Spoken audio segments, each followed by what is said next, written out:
ये आमाशय के ठीक नीचे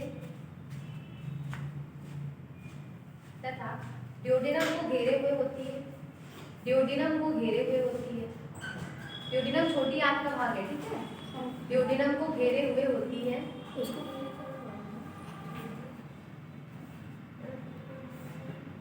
एसिनस की कोशिकाओं द्वारा, एसिनस कल बताया था ना, एसिनस की कोशिकाओं, एसिनस की कोशिकाओं द्वारा अग्नाशयी रस का स्राव किया जाता है। अग्नाशयी रस का स्राव किया जाता है जो अग्नाशयी वाहिका के द्वारा, जो अग्नाशयी वाहिका के द्वारा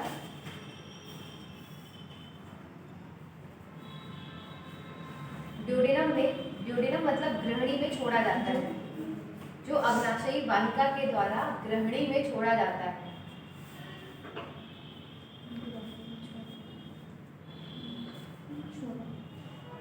एक छोटी सी हेडिंग डाल दीजिए, अग्नाशयी रस, पैनक्रियाटिक जूस। अग्नाशयी रस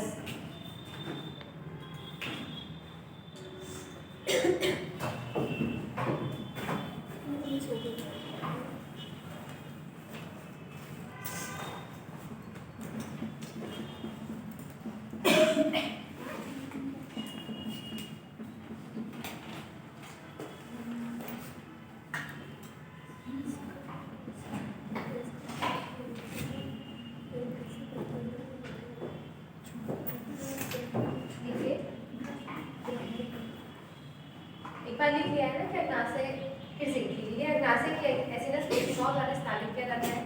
यह अग्नाशय की एसिनस कोशिकाओं द्वारा, एसिनस कोशिकाओं द्वारा स्रावित किया जाता है।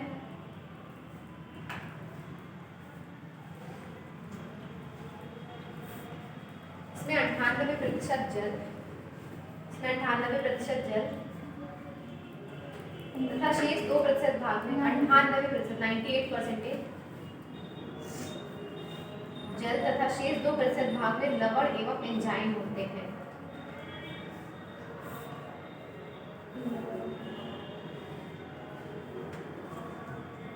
अगला पॉइंट ये क्षारीय होता है, यह क्षारीय होता है।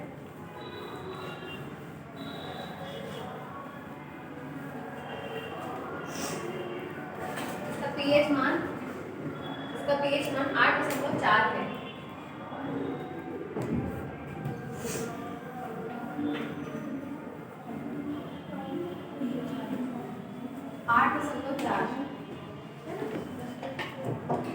अगला लिखिएगा, अग्नाशयी रस में, अग्नाशयी रस में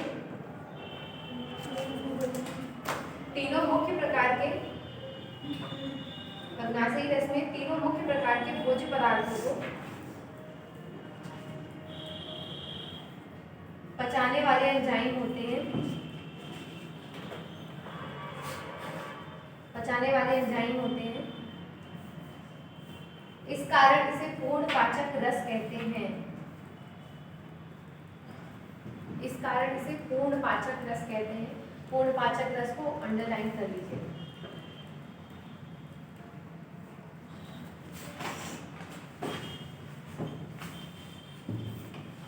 तीनों मुख्य प्रकार के भोज्य पदार्थ हैं, कार्बोहाइड्रेट, प्रोटीन और फैट, है ना।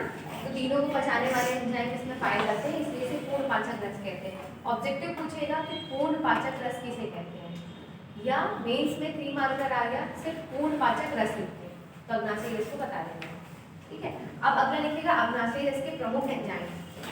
अग्नाशयी रस के प्रमुख एंजाइम, एक साइड लिखिएगा एंजाइम,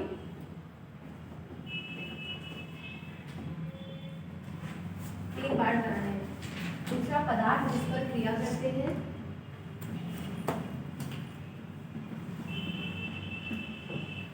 सबसे बड़ा ये वाला है ना, हाँ सबसे बड़ा ये वाला है। तीनों को बराबर ही बनाना है ना।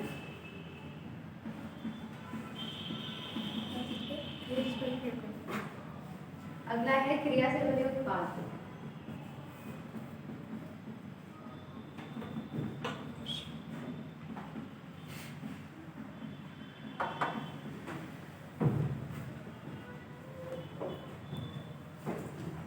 पहला लिखिएगा ट्रिप्सिन एवं काइमोट्रिप्सिन। इसमें एंजाइम की ओर पहला ट्रिप्सिन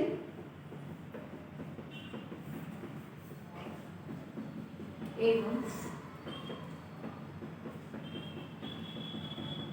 काइमोट्रिप्सिन।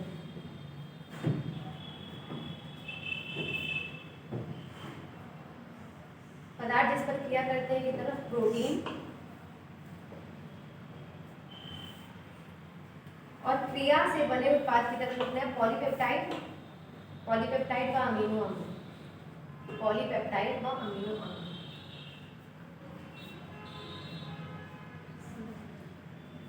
दूसरा लिखना है एंजाइम की तरफ एमाइलोट्रिप्सिन,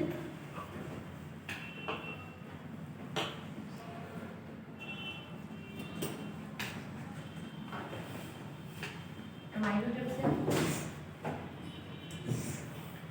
इसमें लिखना है पदार्थ जिस पर क्रिया करते हैं स्टार्च ग्लाइकोजन, यहाँ पे लिखना है इसके सामने स्टार्च व ग्लाइकोजन। क्रिया से बने उत्पाद में लिखना है माल्टोज शर्करा, उस तरह माल्टोज, माल्टोज शुगर। अगला लिखिएगा तीसरा लाइपेज, लाइपेज या एस्टीएप्सिन, लाइपेज या एस्टीएप्सिन। इसमें लिखिएगा आगे वसा, पदार्थ जिस पर क्रिया करते हैं वसा, वसा पर क्रिया करते हैं और क्रिया से बना उत्पाद होता है वसी अम्ल तथा ग्लिसरॉल, वसी अम्ल तथा ग्लिसरॉल।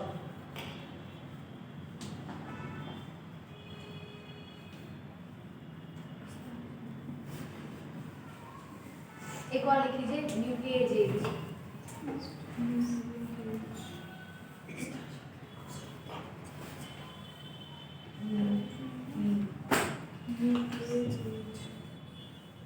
न्यूक्लिक अम्ल पर क्रिया करते हैं।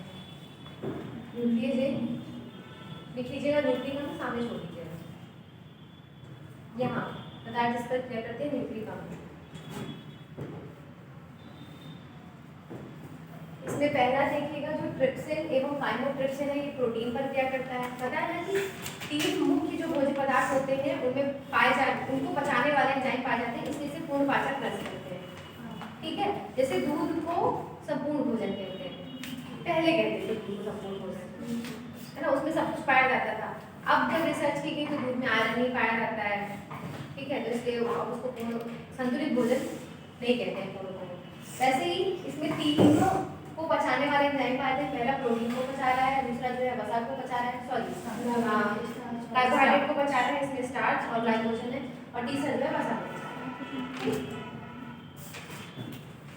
अब हेडिंग डाल दीजिए बढ़िया, पाचन क्रिया। पाचन क्रिया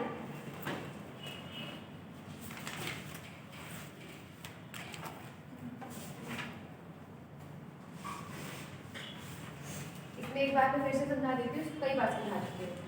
भोजन का पहले अंदर ग्रहण करते हैं, है ना, मतलब थाली से लेकर के मुख तक पहुँचाना भोजन का अंतर ग्रहण कहलाएगा। ठीक है, उसके बाद दूसरी प्रोसेस होती है पाचन। ठीक है, उसमें कहाँ से शुरू होगा, मुखगुहा से। मुखगुहा में लार पाया जाएगा, लार में 2 एंजाइम होते हैं। कौन कौन से? क्या बोला उसने?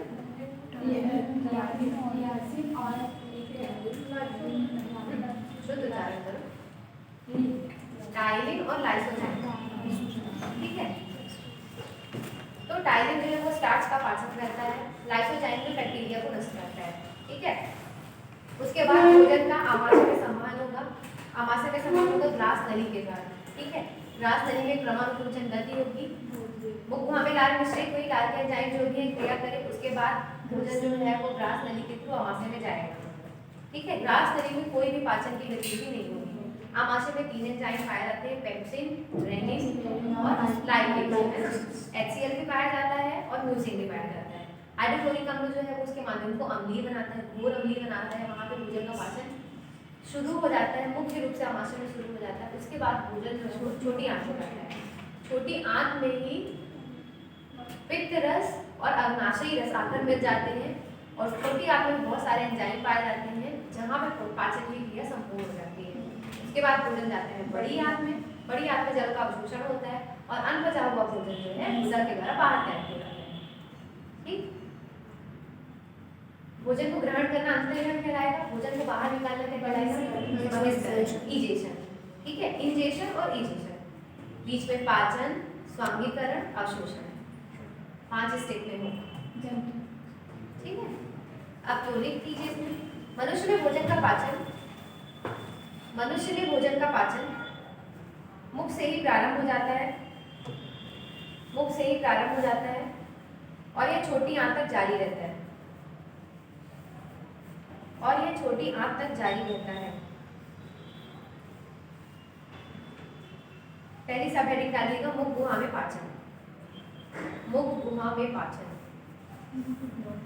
मुख गुहा में पाचन। इसमें लिखिएगा मुख गुहा में भोजन को, मुख गुहा में भोजन को दांतों से छोटे छोटे टुकड़ों में काटकर, दांतों से छोटे छोटे टुकड़ों में काटकर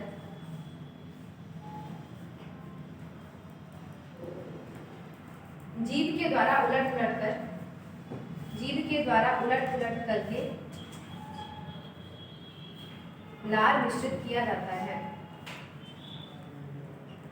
लार मिश्रित किया जाता है।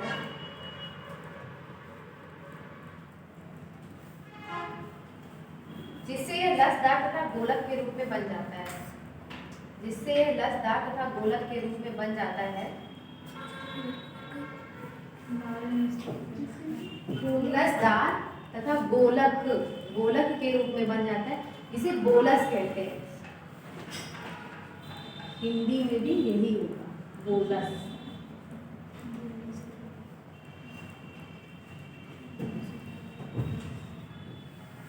आप समझिएगा, आपने लिखा है कि भोजन को दांतों से काटा, जीभ से उलट पुलट करके उसमें लार मिश्रित किया, तो एक चिपचिपा सा गोला बन जाएगा जिसे कहते हैं बोलस। ठीक है, लसदार, हाँ, लसलसा होता है ना, हाँ, लसदार।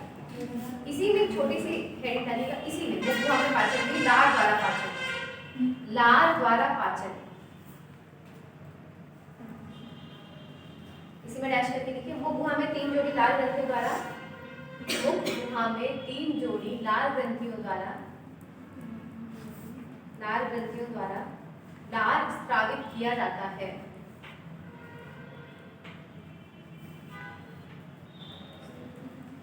लार स्रावित किया जाता है। अगला पॉइंट लिखिएगा, इसी में लार हल्का सा अम्लीय होता है, लार हल्का सा अम्लीय होता है। ब्रैकेट में पीएच लिख लीजिएगा, पीएच मान 6.8। लार ग्रंथियां रहती हैं जो अपने स्राव को सीधे मुख गुहा में लाके छोड़ती हैं, कान से नहीं होता है। मैंने बताया ग्रंथियों की स्थिति क्या है, ये थोड़ी बताइए कान में कोई दिक्कत है। ये तुम्हारा कान है, बाहर से जो दिख रहा है पिन्ना, पिन्ना के अंदर वाला भाग हो जाएगा, है ना, इसकी यहाँ कहीं पे होगी, कान के नीचे यही ना होगा, कान में नहीं होती है। ठीक है, लार हल्का सा अम्लीय होता है, ब्रैकेट में केस लिखिएगा 6.8, 6.8। ठीक है, अगला पॉइंट इसी में लिखिएगा, इसमें उपस्थित टाइलिन, इसमें उपस्थित टाइलिन, टाइलिन को ही एमाइलेज एंजाइम भी कहते हैं, तो टाइलिन ऑब्लिक एमाइलेज,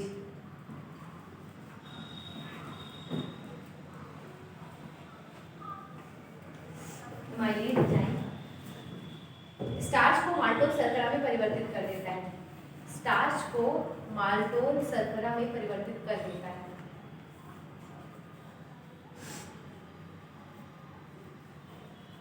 स्टार्च को माल्टोज, माल्टोज शर्करा में परिवर्तित कर देता है।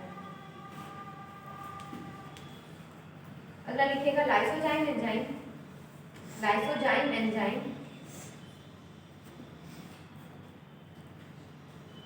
लाइसोजाइम एंजाइम भोजन में उपस्थित जीवाणुओं को मारता है, भोजन में उपस्थित जीवाणुओं को मारता है।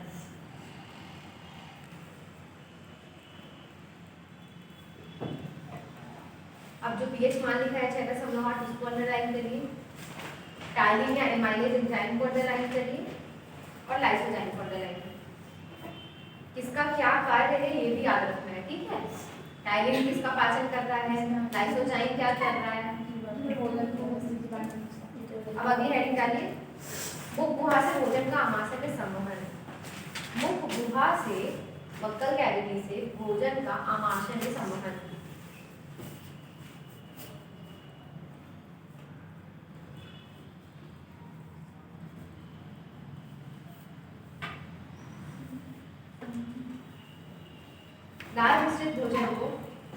लार मिश्रित भोजन को जीभ द्वारा मुख गुहा से, लार मिश्रित भोजन को जीभ द्वारा मुख गुहा से, जीभ द्वारा मुख गुहा से ग्रसनी में ढकेला जाता है, पैरिंग्स में ढकेला जाता है। फिर भोजन सरककर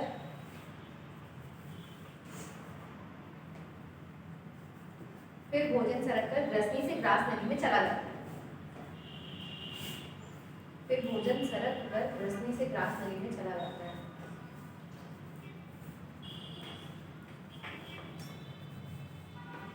अगला पॉइंट लिखिएगा इसीलिए, लार मिश्रित भोजन को बोलस कहते हैं, मैंने बताया ना बोलस। अब बोलस ही लिखिएगा। बोलस के ग्रास नली में पहुंचने पर, बोलस के ग्रास नली में पहुंचने पर इसकी भित्तियों में क्रमानुकुंचन गति होने के कारण, इसकी भित्तियों में क्रमानुकुंचन गति होने के कारण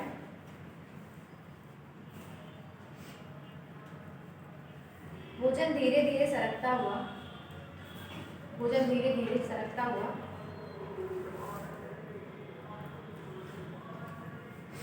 अंत में आमाशय में पहुंच जाता है। अंत में आमाशय में पहुंच जाता है। भोजन धीरे धीरे सरकता हुआ अंत में आमाशय में पहुंच जाता है। क्रमानुकुंचन बताया था ना मैंने क्रमानुकुंचन करने के लिए। भोजन धीरे धीरे ये आपकी ग्रास नली है, ठीक है। ग्रास नली ये भूल तो नहीं है, ग्रास नली क्या है,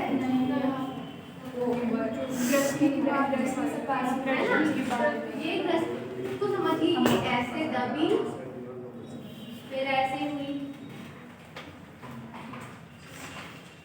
समझ रहे हो। दबेगी फैलेगी, दबेगी फैलेगी, दबेगी फैलेगी, तभी तो खाना नीचे की ओर जाएगा, अपने आप खाना नहीं सरकता। अब फिर से आप लोगों को मैं रिवाइज कराते जाऊं, कोई फिर ये नहीं बोलेगा अगर मैं परसों नर्सों पूछूं तो कि भूल गया, है ना। अभी क्योंकि मुझे पता है कि हृदय में रक्त का मार्ग पूछूंगी, आधे लोगों को साफ होगा। ठीक है, देखिए आपने थाली से खाना उठाया, मुंह में लिया, यहाँ से यह प्रक्रिया कहलाई अंतर्गत, ठीक है, इंग्लिश में इंजेशन। यहाँ पे हमारे दांतों ने भोजन को काटा छोटे छोटे टुकड़ों में, जीभ ने उसमें लार को मिश्रित किया, ठीक है। अब लार तब ये खाना कहलाएगा बोलस। लार का क्या काम है, लार में 2 एंजाइम पाए जाते हैं, ठीक है, एक टायरिन और एक लाइसोजाइम। टायरिन क्या है, जो हमारे खाने में स्टार्च होता है उसका पाचन शुरू कर देता है, माटोल शर्करा में उसका पाचन करता है। और लाइसोजाइम जो है, जो भी हानिकारक बैक्टीरिया वगैरह रहते हैं उनका नाश करता है, ठीक।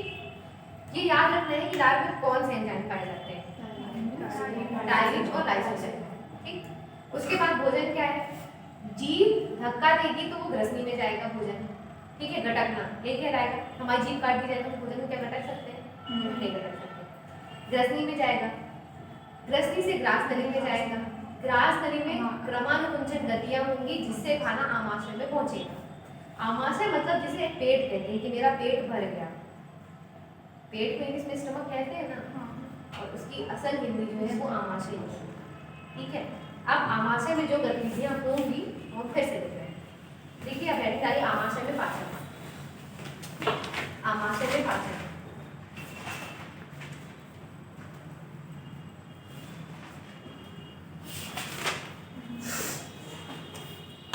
बोलस के आमाशय में पहुंचते ही, बोलस के आमाशय में पहुंचते ही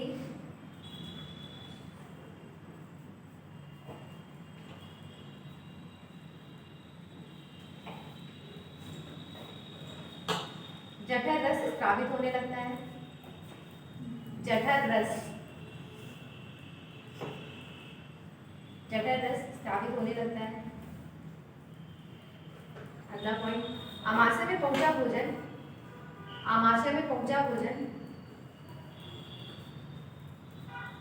जठर रस से मिलकर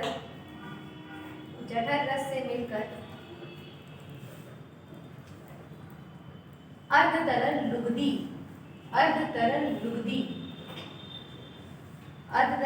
के रूप में परिवर्तित हो जाता है,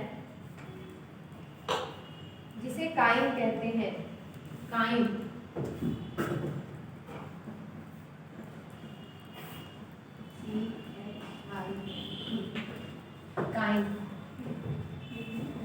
कोरस जो है अब काइम कहलाने लगा।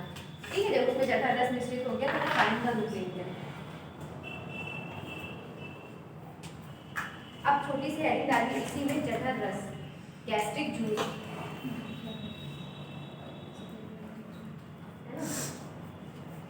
में लिखिएगा आमाशय की जठर ग्रंथियों द्वारा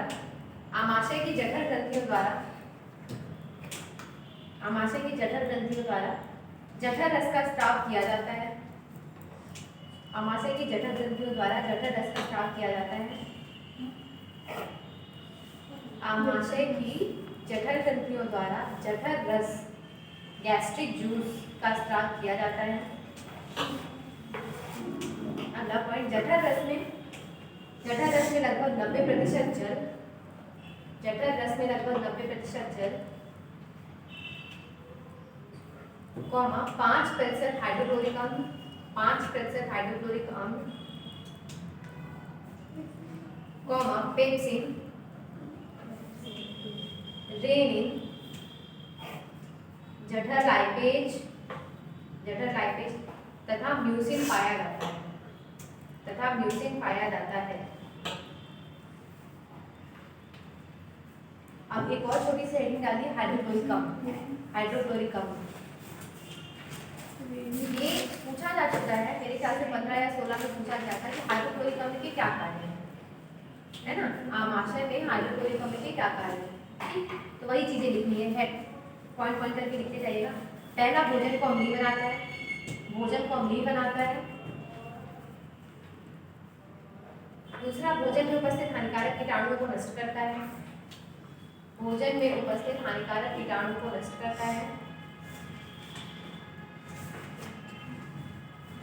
अगला, भोजन से मिलकर टाइलिन को निष्क्रिय करता है। टाइलिन को निष्क्रिय करता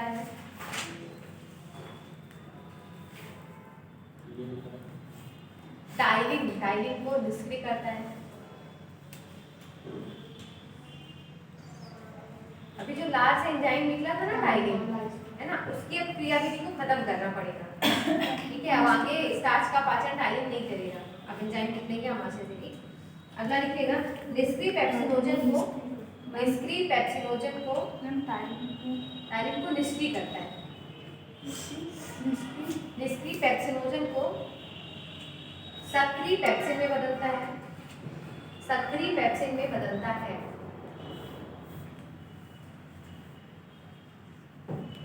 अगला, पाइलोरिक छिद्र के खुलने व बंद होने को नियंत्रित करता है।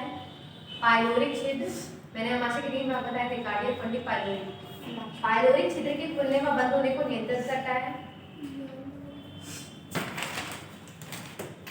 पाइलोरिक छिद्र के खुलने व बंद होने को नियंत्रित करता है।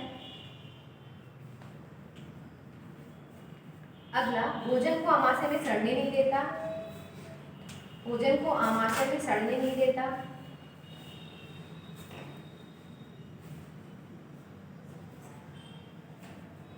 अगला, भोजन के सख्त भागों को घोलता है।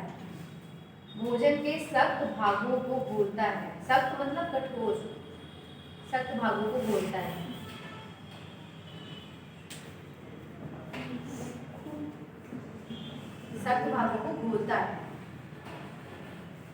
अब मैं समझा देती हूँ, है ना।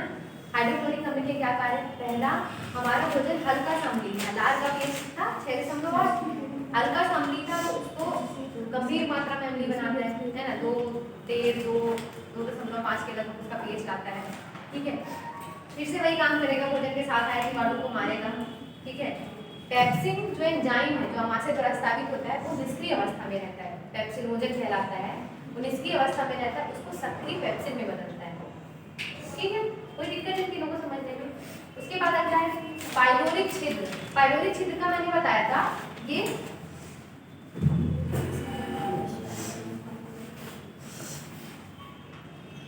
ये हमारा आमाशय है ना। इसके 3 भाग होते हैं, कार्डियक, फंडिक, पाइलोरिक। कार्डियक जो इधर हृदय के पास होगा, फंडिक बीच का भाग, पाइलोरिक नीचे का भाग, ठीक है।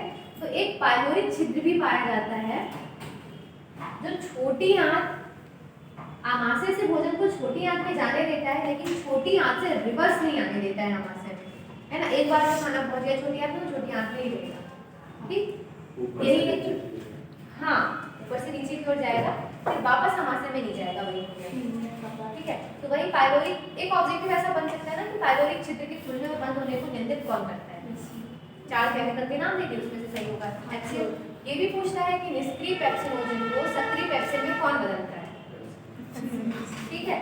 एक ऐसा ही होता है रेनिन, मैंने बताया था कि आमाशय से निकलता है एंजाइम, तो वो प्रोरेनिन के रूप में रहता है, निष्क्रिय प्रोरेनिन के रूप में, उसको सक्रिय रेनिन में आमाशय की HCl बदलता है, ठीक है। अगला है भोजन के सख्त भागों को घोलता है। मैं बता रही हूँ, भोजन के सख्त भागों को घोलता है। आपने देखा होगा एसिड जो होता है, अपने घर में जब जो क्लीनर रहता है ना, तो ऐसे डाल दे तो एकदम से बुलबुला छोड़ने लगता है, वो एसिड से ही चेहरा वगैरह जलाते हैं ना लोगों का, आपने देखा वो कितना तेज होता है। तो हमने जो चबाया तो चबाया भोजन को, ठीक है, अगर जो भोजन नहीं भी चबा है ना, तो आमाशय में जा करके सबको गलना ही होता है, ठीक है। तो वही है कि भोजन के सख्त भागों को घोलता है। एक और है, भोजन को आमाशय में सड़ने नहीं देता। अगर भोजन आमाशय में कुछ देर रह गया है ना, 7 घंटे 8 घंटे, तो भी उसको सड़ने नहीं देता। वैसे इतना लंबा नहीं रहता होगा, मुझे एग्जैक्ट टाइम नहीं पता, लेकिन फिर भी भोजन आमाशय को सड़ने नहीं देता है। लगभग सारे पॉइंट हो गए, है ना। दूसरा हेडिंग है HCl के बाद पेप्सिन। पेप्सिन लिखिएगा, हाइड्रोक्लोरिकम, हाइड्रोक्लोरिकम पेप्सिनोजन को सक्रिय पेप्सिन में बदलता है। हाइड्रोक्लोरिकम पेप्सिनोजन को सक्रिय पेप्सिन में बदलता है।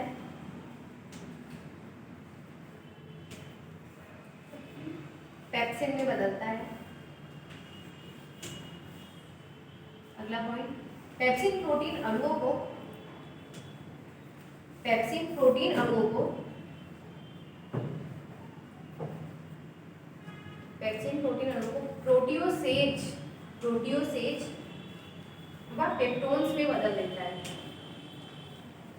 प्रोटियोसेज व पेप्टोन्स में बदल देता है।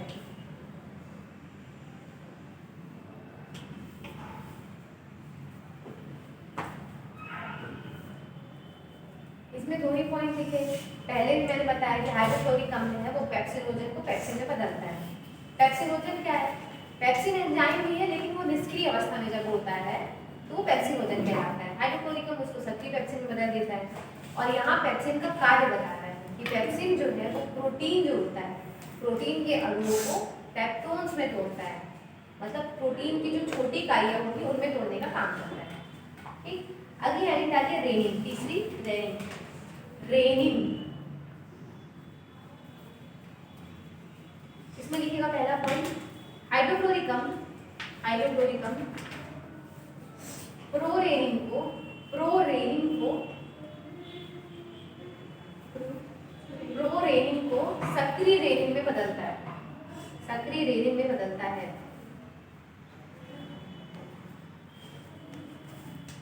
अगला पॉइंट लिखिएगा रेनिन, रेनिन दूध की कैसीन प्रोटीन को, रेनिन दूध की कैसीन प्रोटीन को,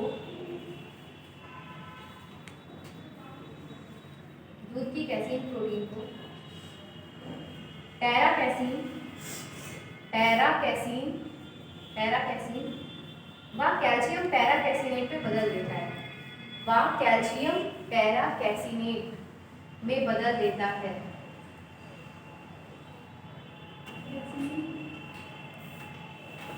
कैल्शियम पैराकैसीनेट कैसिनेट में बदल देता है।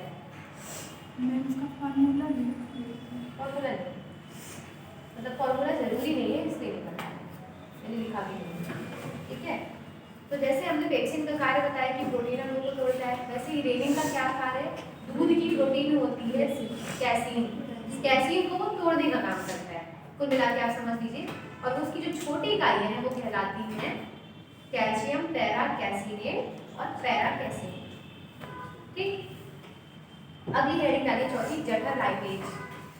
जठर लाइपेज, लाइपेज के लिए मैंने क्या बताया है, हाँ, जहाँ लाइपेज शब्द है वहां समझ लीजिए वसा का पाचन करने के लिए है, ठीक है। इसमें लिखिए यह आमाशय में, यह आमाशय में, यह आमाशय में वसा का आंशिक पाचन, यह आमाशय में वसा का आंशिक पाचन वसी अम्ल तथा ग्लिसरॉल में करता है। वसी अम्ल तथा ग्लिसरॉल में करता है।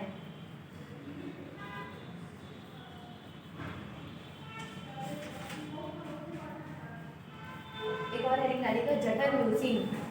जठर ल्यूसीन, जठर ल्यूसीन, इसमें लिखिए आमाशय की भित्तियों पर रक्षात्मक आवरण बनाता है। आमाशय की भित्तियों पर रक्षात्मक आवरण बनाता है, रक्षात्मक आवरण बनाता है। अगला भोजन को चिकना बनाता है, अगला पॉइंट लिखिएगा भोजन को चिकना बनाता है।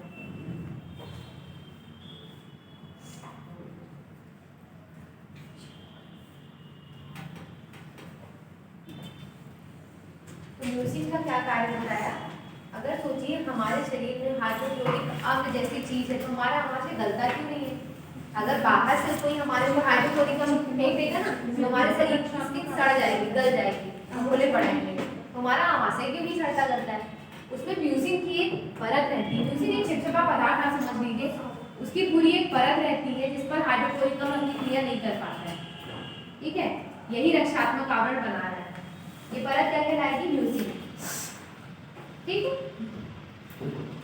अब अगली हेडिंग डालिए ग्रहणी में पाचन। ग्रहणी मतलब ड्यूडेनम, ग्रहणी में पाचन। छोटी आंत के तीन भाग बताए, ड्यूडेनम, जेजुनम, इलियम, ठीक है। तो उसका जो पहला भाग है ड्यूडेनम, उसमें लिखना है कि इसमें कैसे पाचन होता है। लिखिएगा आमाशय से कायम ग्रहणी में पहुंचता है। आमाशय से कायम, पहले मैंने बताया लाभ निश्चित भोजन है, बोनस कहलाएगा। जब उसमें जठर रस मिल जाएगा तो वही कायम कहलाएगा। आमाशय से कायम ग्रहणी में पहुंचता है। जैसे ही कायम ग्रहणी में पहुंचता है, जैसे ही कायम ग्रहणी में पहुंचता है, इसमें उपस्थित हाइड्रोक्लोरिक अम्ल, इसमें उपस्थित हाइड्रोक्लोरिक अम्ल, हाइड्रोक्लोरिक अम्ल ग्रहणी की दीवार में क्रमानुकुंचन पैदा करके, ग्रहणी की दीवार में क्रमानुकुंचन गति पैदा करके, क्रमानुकुंचन गति पैदा करके इसकी भित्ति को उत्तेजित करता है, इसकी भित्ति को उत्तेजित करता है।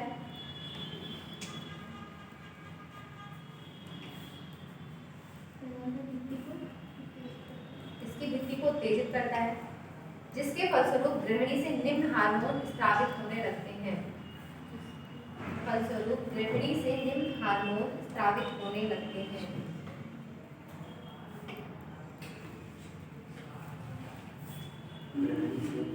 निम्न हार्मोन स्रावित होने लगते हैं। ध्यान रखिएगा अभी तक हमने पढ़ा है कि लार में दो एंजाइम पाए जाते हैं और स्टमक में एंजाइम पाए जाते हैं, ठीक है। अब ये हम हार्मोन की बात कर रहे हैं ग्रहणी में, तो मिक्स नहीं करना है। पहला हार्मोन लिखिए हिपैटोक्रिनिन,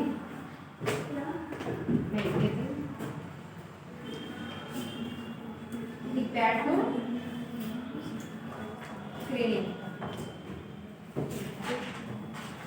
इसमें डैश करके लिखिएगा यकृत को पित्तरस स्रावित करने के लिए उत्तेजित करता है। यकृत को पित्तरस स्रावित करने के लिए उत्तेजित करता है।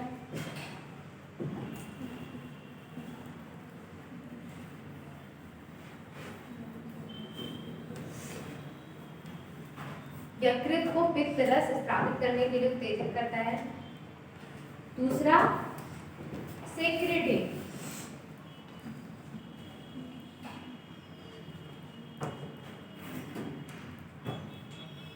इसमें डैश करके लिखिएगा। अग्नाशय को अग्नाशयी रस स्रावित करने के लिए उत्तेजित करता है। अग्नाशय को अग्नाशयी रस स्रावित करने के लिए उत्तेजित करता है। अग्नाशयी रस स्रावित करने के लिए उत्तेजित करता है।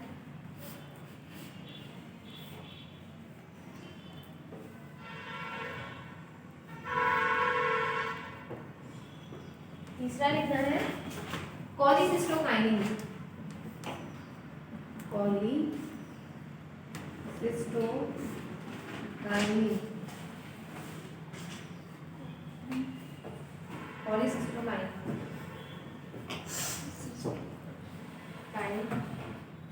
इसमें डैश करके लिखिएगा। पित्ताशय के संकुचन को प्रेरित करता है। पित्ताशय के संकुचन को प्रेरित करता है। पित्ताशय के संकुचन को प्रेरित करता है जिससे पित्त रस ग्रहणी में पहुंच जाए।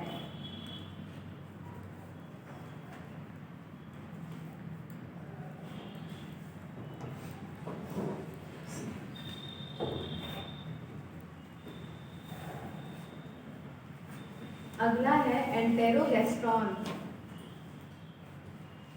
एंटेरोगेस्ट्रॉन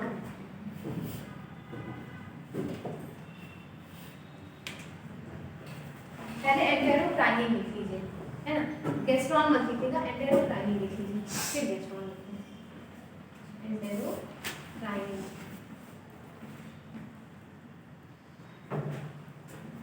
इसमें लिखिएगा आंत की भित्ति को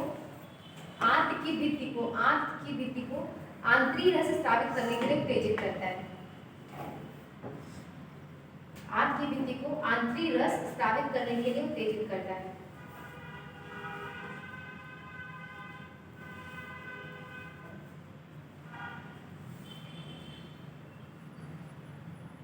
अगला लिखिएगा एंटेरोगेस्ट्रॉन। एंटेरोगेस्ट्रॉन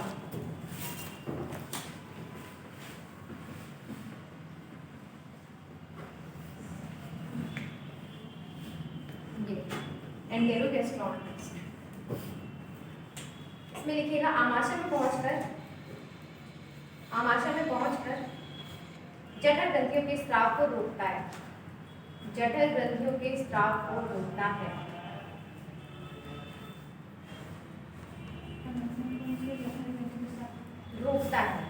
रोकता है लिखना है, उत्तेजित नहीं करता है।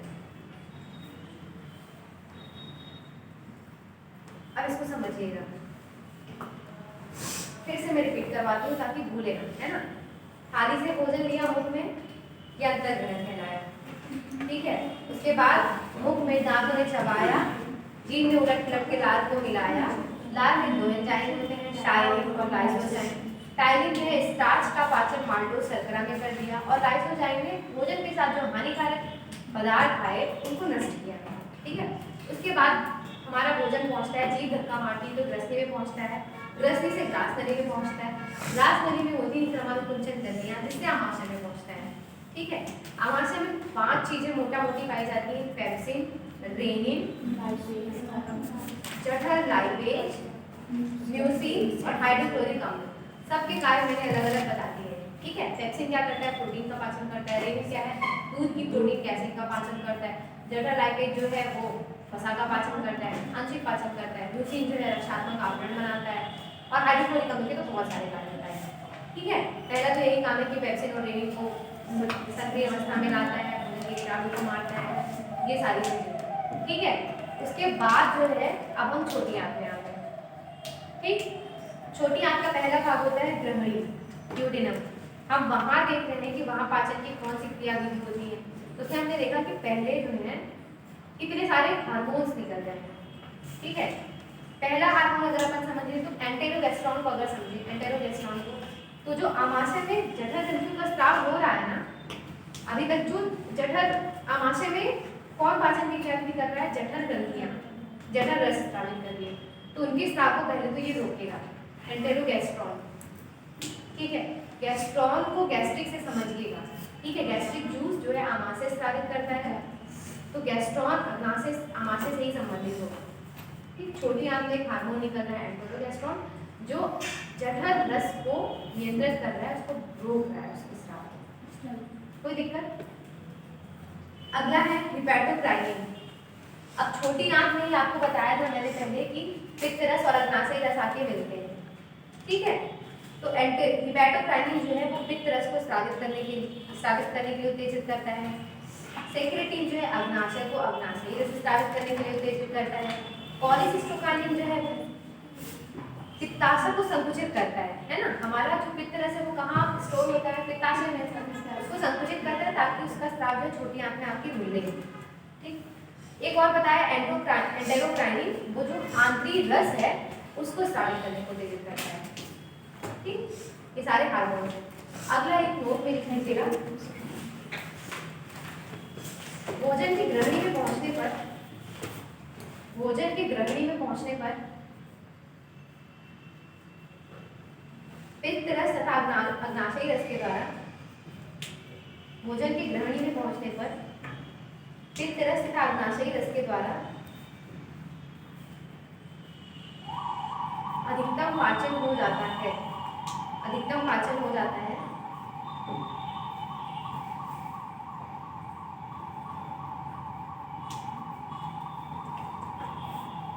तथा यह भोजन अधिक पिस जाता है।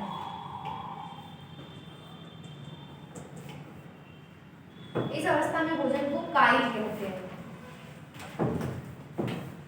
काइल, पहले बोलस था,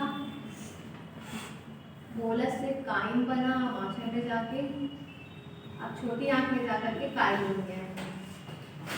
काइल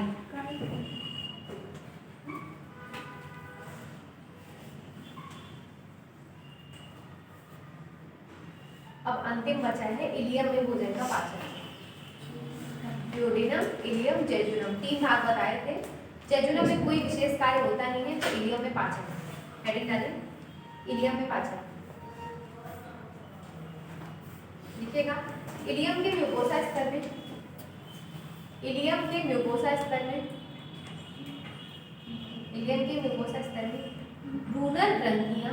ब्रूनर ग्रंथियां लिख के बता देती हूँ। मैंने पहले भी बताया है, फिर से बता देती हूँ। ब्रूनर ग्रंथियां तथा लीवर कुहन की दरारें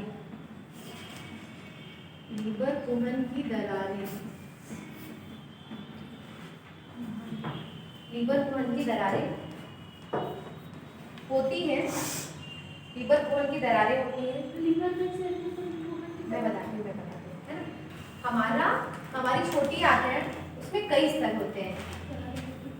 मुझे पहली 2-3 स्तर का नाम भूल गया है, लास्ट की याद है। म्यूकोसा और सबम्यूकोसा ऐसे होती है, ठीक है। मतलब आप उसमें समझिए 1 2 3 4 लेयर है। पहली 2 लेयर का नाम मुझे भूल गया, क्योंकि ये उसकी आंतरिक संरचना है छोटी आंत की, जो कि नहीं पूछता है, इतना जल्दी नहीं पूछेगा एग्जाम में, लेवल पर में जरूर पूछता है, ठीक है। उसकी जो आप समझिए इस स्तर को म्यूकोसा लेयर कहते हैं, ठीक है। सबसे अंदर वाली लेयर को म्यूकोसा लेयर। इसी में ब्रूनर ग्रंथियां पाई जाएंगी, ठीक है। और इसी में कुछ दरारें पाई जाएंगी, स्क्लिप पाए जाएंगे, ये इसी को लीवर कुहन की दरारें कहते हैं। लीवर कुहन एक वैज्ञानिक का नाम है, इसका लीवर से कोई लेना देना नहीं है इलेक्ट्रिक से, ठीक है। लीवर कुहन ने खोज की होगी, इसलिए लीवर कुहन की दरारें कहते हैं, ठीक। ये एक क्षारीय रस स्रावित करती है,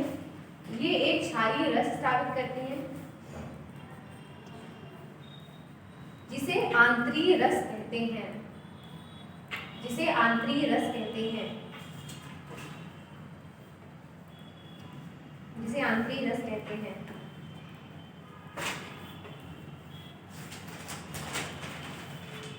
अगला पॉइंट देखिएगा, आंतरिक रस में निम्न एंजाइम पाए जाते हैं।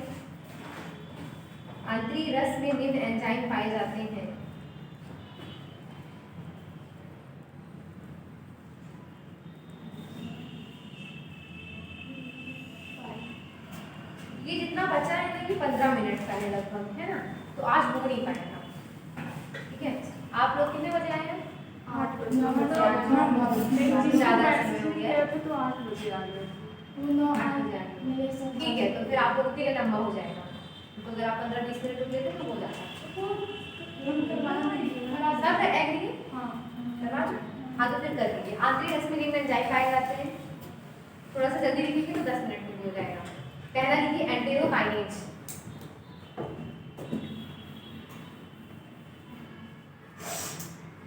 पहला एंटेरोकाइनेज। अब हमें इसमें सिर्फ यही देखना है कि कौन सा एंजाइम निकल रहा है और एंजाइम कार्य क्या कर रहा है, ठीक है। तो पहला जो एंटेरोकाइनेज के सामने लिखिए अग्नाशयी रस के, अग्नाशयी रस के ट्रिप्सिनोजन तथा ट्रिप्सिनोजन तथा काइमोट्रिप्सिनोजन को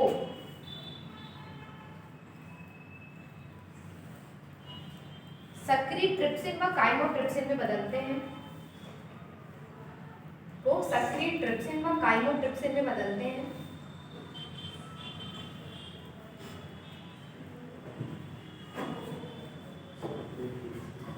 वह काइमोट्रिप्सिन में बदलते हैं। दूसरा हार्मोन है इरेप्सिन।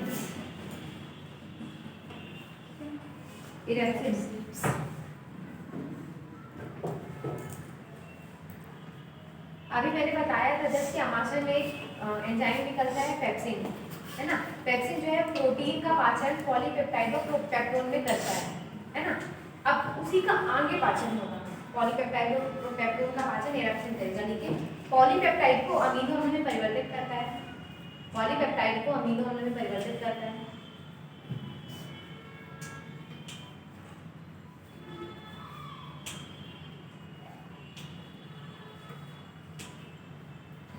अगला लिखिएगा लाइपेज।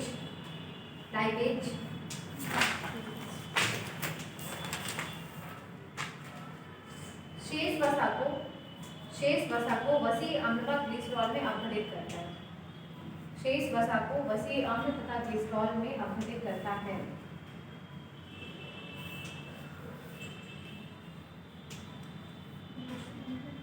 शेष वसा को वसी अम्ल तथा ग्लिसरॉल में अपघटित करता है।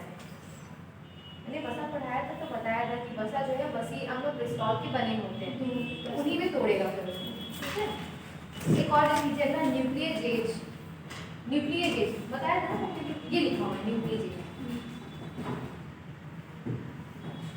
इसमें लिखिएगा न्यूक्लिक अम्ल को न्यूक्लियोटाइड्स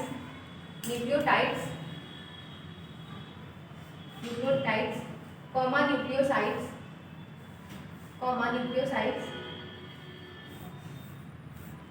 शर्करा व क्षार में अपघटित करता है,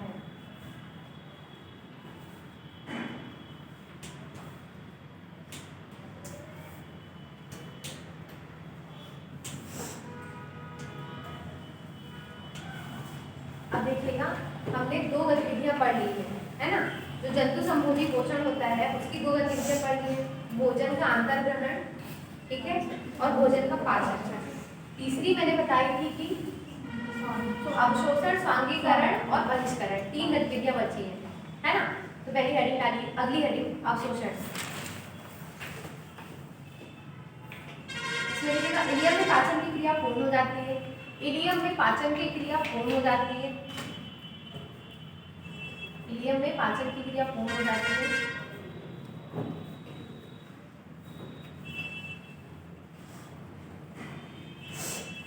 इसी में लिखते जाएगा पाचन क्रिया पूर्ण होने के पश्चात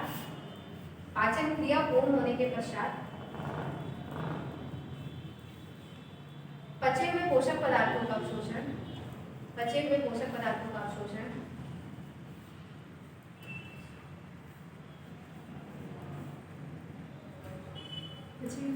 पोषक पदार्थों का अवशोषण आंत में स्थित माइक्रोविलाई द्वारा हो जाता है, माइक्रोविलाई द्वारा हो जाता है।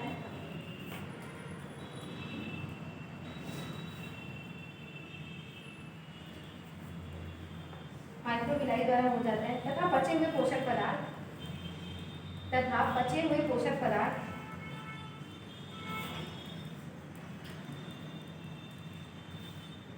रक्त के माध्यम से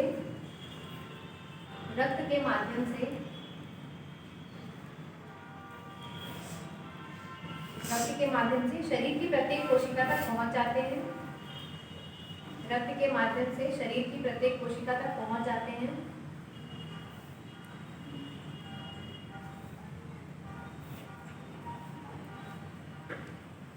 यह क्रिया अवशोषण कहलाती है। यह क्रिया अवशोषण कहलाती है।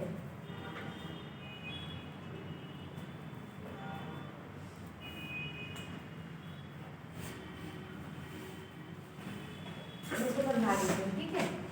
अभी तक हमने क्या समझा, छोटी आंत में पाचन की सारी गतिविधि पूर्ण, ठीक है। जो अनपचा भोजन है वो बड़ी आंत में चला गया, बड़ी आंत से गुदादार के द्वारा बाहर, ठीक। लेकिन अब जो छोटी आंत में पचा हुआ भोजन है वो माइक्रोविलाई पाई जाती है। मैंने बताया था कि छोटी आंत में आहार पाया जाता है, इसे माइक्रोविलाई कहते हैं। माइक्रोविलाई द्वारा जो पोषक पदार्थ है वो अवशोषित कर लिए जाते हैं, अवशोषित करके रक्त में मिला दिए जाते हैं और रक्त के द्वारा पूरे शरीर में प्रवाहित कर दिए जाते हैं, ठीक है। यही प्रक्रिया है अवशोषण। अब अगली हेडिंग आ गई स्वांगीकरण। स्वांगीकरण इसमें लिखिएगा कोशिकाओं द्वारा पचे हुए पोषक पदार्थों से, कोशिकाओं द्वारा पचे हुए पोषक पदार्थों से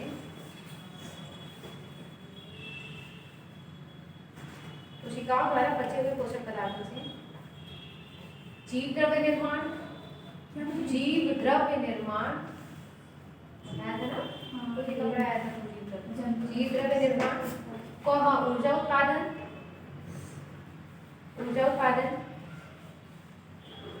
कौमा आवश्यक न्यूक्लिक अम्लों का निर्माण, बस 2 मिनट, आवश्यक न्यूक्लिक अम्लों का निर्माण तथा अन्य उपापचयी क्रियाओं में उपयोग में लाया जाता है, तथा अन्य उपापचयी क्रियाओं में उपयोग में लाया जाता है, उपापचयी क्रियाओं में उपयोग में लाया जाता है।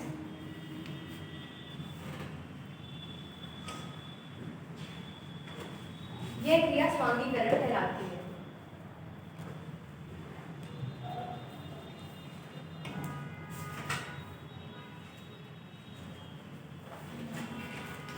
अभी वही मतलब मैंने समझाया, जो अवशोषण हुआ ना रक्त में पोषक पदार्थों का, उसके द्वारा नए जीव द्रव्य का निर्माण करना, मतलब नई कोशिकाओं का निर्माण करना, नए न्यूक्लिक अम्लों का निर्माण करना, यही प्रक्रिया है स्वांगीकरण कहलाएगी, ठीक।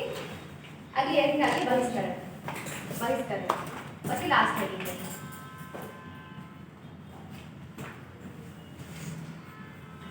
अनपचा पदार्थ छोटी आंत से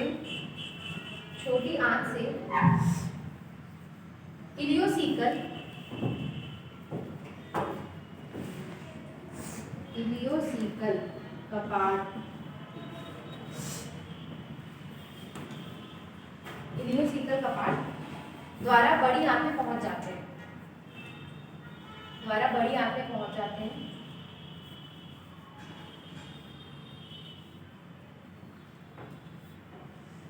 इलियोसिकल कपाट मैंने बताया था, बड़ी आंत है ना, जब बड़ी आंत के 3 भाग होते हैं, सीकम, कोलन, रेक्टम। जहाँ पे सीकम की शुरुआत होती है ना, वहीं बड़ी आंत और छोटी आंत के बीच में एक कपाट पाया जाता है, जिसे इलियोसिकल कपाट कहते हैं।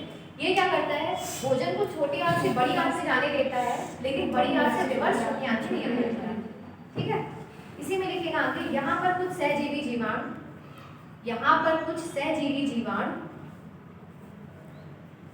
किण्वन क्रिया द्वारा किण्वन लिखते बनता है ना सबसे ऐसे, इसमें किण्वन यिड्डा है, आमड़ा, किण्वन क्रिया द्वारा अत्यधिक विघटित कर देते हैं,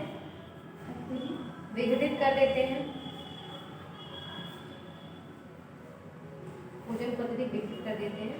अब यह रेक्टम में पहुंच जाता है,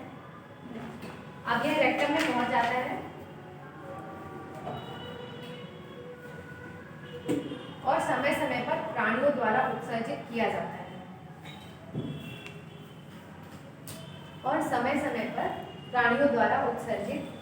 है,